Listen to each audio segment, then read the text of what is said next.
দীর্ঘ অপেক্ষার পর ফুটবলে ফিরেছে ঢাকা জাতীয় স্টেডিয়াম। ভুটানের বিপক্ষে প্রীতি ম্যাচ ঘিরে দর্শকদের তুমুল উত্তেজনায় টইটম্বুর স্টেডিয়ামের সবাই যখন ফুটবলের নতুন উন্মোদনায় মত্ত, তখন দর্শকের মন ভরিয়ে দিলেন দেশের নতুন নায়ক হামজা চৌধুরী। দেশের মাঠে প্রথমবারের মতো খেলতে নেমেই নিজের জাত চালালেন হামজা চৌধুরী। দুর্দান্ত হেডে ভুটানের জালে বল পাঠালেন সাবেক ইংল্যান্ডের বয়সভিত্তিক দল ও বর্তমানে লেস্টার সিটিতে খেলা এই তারকা।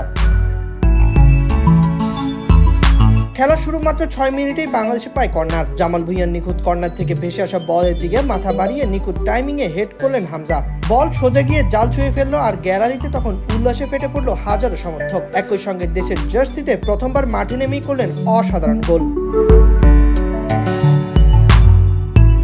হামজার গোলের সতীর্থদের সঙ্গে উল্লাসে মেতে ওঠে পুরো স্টেডিয়ামই।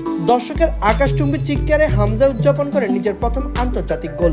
অবশ্যই হামজা এই গোলের পর আরও একটি সুযোগ পেয়েছিলেন তিনি, যদিও তার শট ব্লক করে প্রতিপক্ষ রক্ষণে। অবশ্য প্রথমার্ধের বিরতির পর হামজাকে আর মাঠে নামায়নি বাংলাদেশের কোচ।